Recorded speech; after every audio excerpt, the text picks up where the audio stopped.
नमस्कार दोस्तों, स्वागत है आपका अपने डेली अपडेट्स यूट्यूब चैनल पर। आज की पहली खबर लेखपाल भर्ती को लेकर।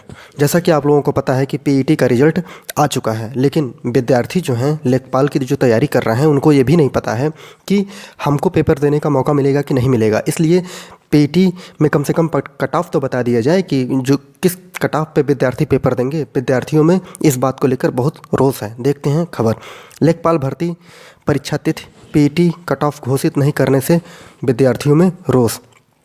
लेखपाल भर्ती परीक्षा तिथि एवं पीईटी कट ऑफ घोषित न करने से युवाओं में रोष है। अब इस मुद्दे को लेकर प्रतियोगी छात्र सोशल मीडिया पर अभियान चलाएंगे। इसको लेकर रणनीति तैयार की जा रही है। युवा मंच ने प्रतियोगियों की इस मांग का समर्थन किया है और उन्होंने कहा है कि पीईटी का कट ऑफ जारी कीजिए और लेखपाल का आवेदन तब लीजिए।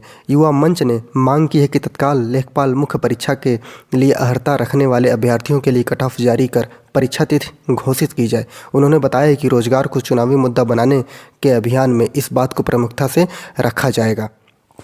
इसलिए मांग की जा रही है कि इसकी कट ऑफ घोषित की जाए और परीक्षा की डेट भी घोषित की जाए, तभी तो विद्यार्थी लगे रहेंगे। बस पीईटी का रिजल्ट आपने लगा दिया है, निकाल दिया है, अब बच्चे फंसे पड़े हैं कि कौन पेपर देगा कौन नहीं देगा। देखते हैं क्या होता है। अब बात कर लेते हैं अगली खबर। बेसिक शिक्षा परिषद के जो स्कूल हैं कक्षा 1 से लेकर कक्षा 8 तक, वो जो हैं 16 तारीख तक बंद रहेंगे और बेसिक शिक्षा परिषद ने इसके लिए एक नोटिस भी जारी किया है जिसमें लिखा है समस्त जिला बेसिक शिक्षा अधिकारी उत्तर प्रदेश। इसमें यह कहा गया है कि जो आपके 1 से कक्षा 8 तक के शासन द्वारा कोरोना संक्रमण की रोकथाम हेतु शासनादेश जो है वो गाइडलाइन जारी की गई है, जिसमें सभी शैक्षिक संस्थान जो हैं कक्षा 1 से लेकर कक्षा 8 तक बंद रखने एवं ऑनलाइन कक्षाएं यथावत जारी रखने के निर्देश दिए गए हैं। अर्थात कल तक आपके जो स्कूल हैं कक्षा 1 से 8 तक वो बंद रहेंगे। शासनादेश दिनांक 9/1/2022 के अनुपालन में बेसिक शिक्षा परिषद के अधीन संचालित समस्त परिषदीय एवं मान्यता प्राप्त विद्यालय कक्षा 1 से कक्षा 8 तक दिनांक 16/1/2022 तक बंद रहेंगे। ये नोटिस जारी किया गया है उत्तर प्रदेश बेसिक शिक्षा परिषद के द्वारा, क्योंकि कोरोना संक्रमण बहुत तेज़ी से उत्तर प्रदेश में फैल रहा है और इसकी डेट जो है वो आगे भी बढ़ सकती है। और कल अगर इसकी डेट बढ़ती है तो कल एक और आदेश जारी किया जाएगा जो आपको वीडियो के माध्यम से बता दिया जाएगा। बात करते हैं अगली खबर प्रधानाचार्य भर्ती 2013 के बारे में। जैसा कि आप लोगों को मैं वीडियो के माध्यम से बताता आ रहा हूं कि प्रधानाचार्य भर्ती 2013 में जो साइट है वो बच्चों की खुल नहीं रही है, जिससे कि वो अपना आवेदन पत्र सत्यापित नहीं कर पा रहे हैं, एडमिट कार्ड नहीं निकाल पा रहे हैं क्योंकि उनके पास कोई प्रूफ नहीं है। अभी तक विद्यार्थियों की प्रॉब्लम थी कि साइट नहीं खुल रही है, जिसके कारण वो अपने फॉर्म को सत्यापित नहीं कर पा रहे हैं। लेकिन एक नई प्रॉब्लम ये आ गई कि अभ्यर्थियों का फॉर्म जो है कोई और सबमिट कर दे रहा है। जैसा कि आज के अखबार पत्रों में ये है कि लौकुश नाम के एक विद्यार्थी हैं, उन्होंने 2013 में प्रधानाचार्य भर्ती के लिए आवेदन किया था और चयन बोर्ड की ओर से जब ऑफलाइन आवेदन पत्र को वेबसाइट पर ऑनलाइन सत्यापित करने को कहा गया तो वो पहले से ही सत्यापित था। जब उन्होंने अपना बायोडाटा देखा तो उसमें गलत बायोडाटा भरा गया था। इस पर लौकुश जी ने क्या किया कि वो शिक्षा चयन बोर्ड गए और अपनी शिकायत की, लेकिन वहाँ से कोई भी निवारण नहीं मिला है। अब देखिए आगे क्या होता है। अब वो FIR दर्ज कराने की बात कर रहे हैं। अगली खबर CBI जाँच को लेकर है कि उत्तर प्रदेश लोक सेवा आयोग की जो भर्तियाँ हुई हैं उसकी जाँच के लिए 4-4.5 साल पहले जो है CBI जांच बैठाई गई थी, लेकिन उसका अभी तक कोई रिजल्ट नहीं आया। लगातार उसके अधिकारी जो हैं बदल दिए जाते हैं, न किसी के खिलाफ FIR है, न किसी को जेल भेजा गया है। 1-2 अधिकारियों पर कार्रवाई करके बस ये मामला किसी तरह आगे बढ़ रहा है। अब क्या हुआ है, इन्वेस्टिगेशन ऑफिसर बदलने से प्रतियोगियों में जगी उम्मीद। उत्तर प्रदेश लोक सेवा आयोग की भर्ती परीक्षाओं एवं परिणाम की जाँच कर रही CBI टीम में एक बार फिर बदलाव हुआ है। अतुल ठाकुर को जांच की कमान मिलने से प्रतियोगियों में जांच की रफ्तार पकड़ने की उम्मीद जगी है। उनका कहना है कि विधानसभा चुनाव करीब है, उसे देखते हुए CBI जल्द कोई बड़ी कार्रवाई कर सकती है। ऐसा होने पर चयनितों सहित आयोग के दोषी अधिकारियों एवं कर्मचारियों के खिलाफ कार्रवाई होगी। अब आप ये भी देखिएगा कि चुनाव के पहले ही ये महोदय 2-3 अधिकारियों का नाम लेके उनको जेल भेज दिया जाएगा, उनको FIR कर दिया जाएगा, किसी भी नेता का इसमें नाम नहीं आएगा या तो फिर इनको भी चेंज कर दिया जाएगा। देखते हैं क्या निर्णय कुछ आता है कि नहीं आता है चुनाव के पहले। अगली खबर, जूनियर हाई स्कूल शिक्षक भर्ती परिणाम जो है उसका लापता हो गया है। आपको वीडियो के माध्यम से मैंने पहले ही बताया था कि जो विद्यार्थी पास हो चुके हैं इसका रिजल्ट आ चुका है। आयोग ने इसका पेपर जो है वो 17 अक्टूबर को कराया था और 15 नवंबर को इसका रिजल्ट भी आ गया था।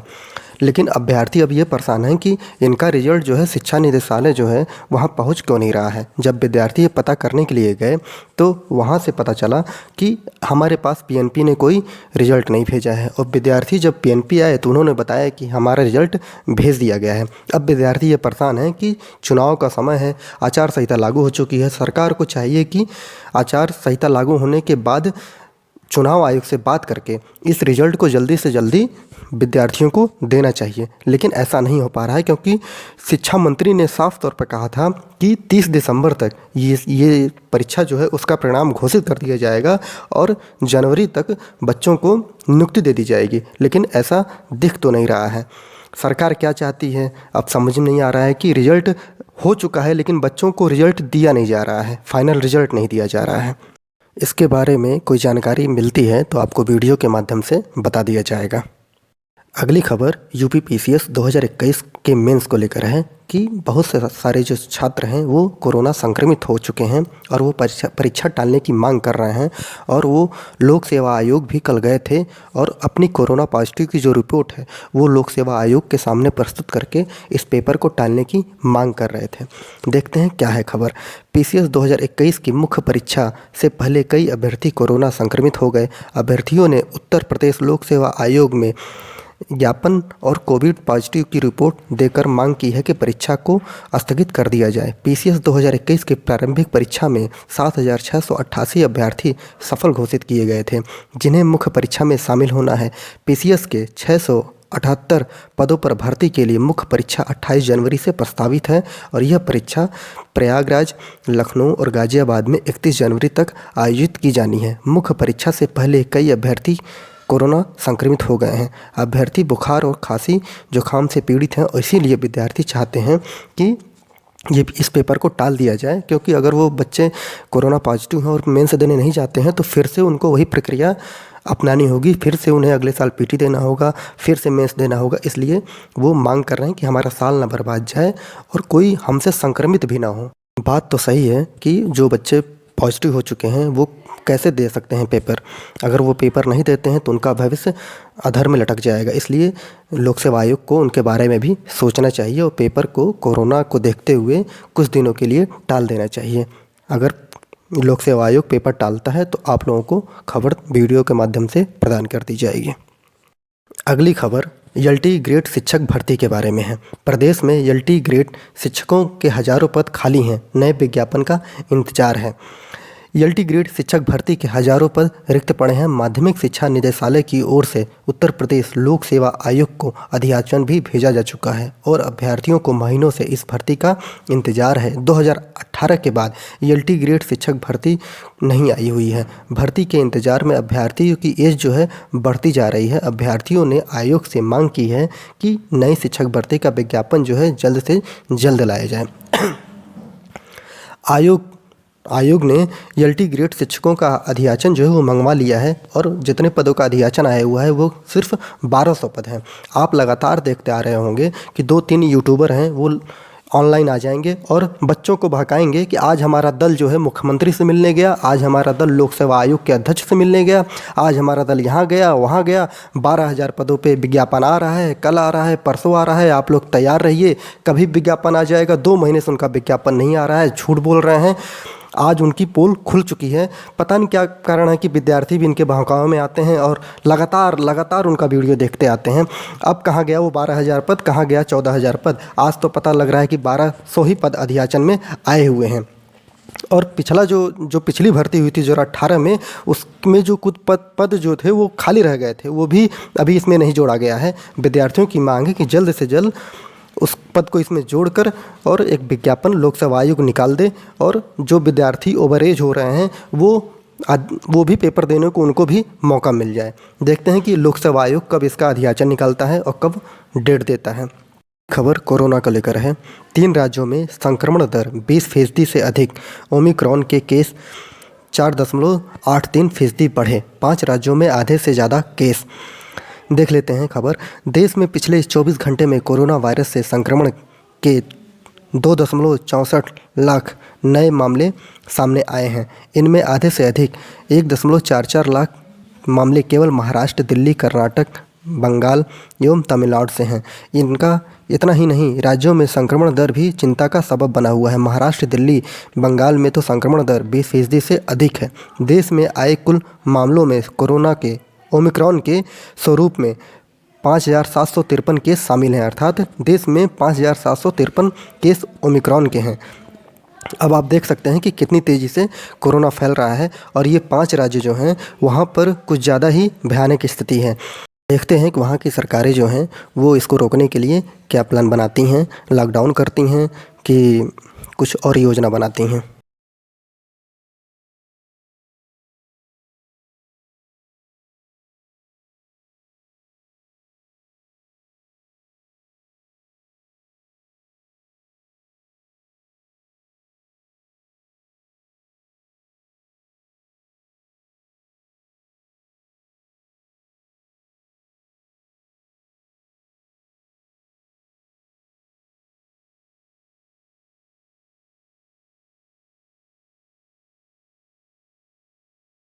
बात कर लेते हैं प्राथमिक शिक्षक भर्ती की। समाजवादी पार्टी के एमएलसी सुनील सिंह साजन जी को 97,000 प्राथमिक शिक्षक भर्ती के संबंध में ज्ञापन दिया गया और सत्ता में आने पर सुपर टेट करवाने के लिए कहा गया।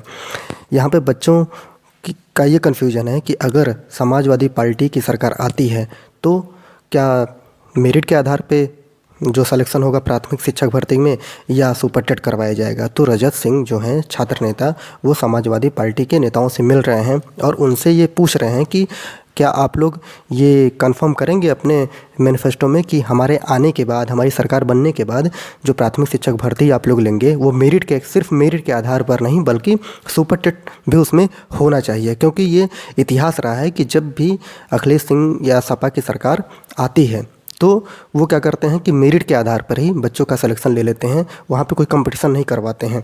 क्योंकि उनके समय में ही बच्चे जो पास हुए हैं वो मेरिट उनके बच्चों की अधिक आई हुई है और सोचते हैं कि अगर उन बच्चों को हम नौकरी दे देते हैं तो ये हमारे लिए बहुत ही अच्छा कारगर साबित होगा। इसीलिए बच्चे परेशान हैं कि जब भी अगर समाजवादी पार्टी की सरकार बनती है तो केवल नंबर के आधार पर नहीं, केवल मेरिट के आधार पर नहीं बल्कि उसके साथ सुपर टेट करवाकर बच्चों को एक समान मौका देकर इसमें भर्ती की जाए। देखते हैं कि क्या होता है आगे। पूरा खबर देखने के लिए बहुत बहुत धन्यवाद।